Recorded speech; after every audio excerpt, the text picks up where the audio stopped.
Another expert-defined linguistic feature, or EDLF, is initial and final consonant bursts.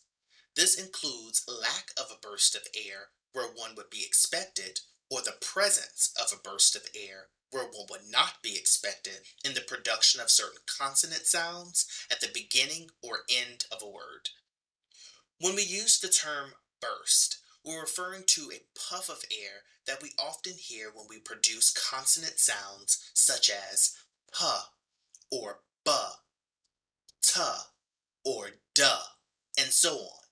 The specific consonant sounds we're concerned with here are called stop consonants. Stop consonants, such as P, K, or D in English, involve a complete closure somewhere along the vocal tract, followed by a release. This release of a stop consonant can sometimes involve a puff of air or aspiration, which we refer to as a burst.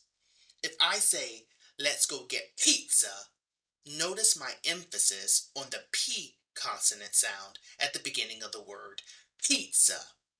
It's not how you normally would expect the word to be pronounced given my usual speaking patterns. At the same time, if I say, let's go get pizza, you might notice the lack of a burst of air where you would expect to hear one in my release of the P consonant.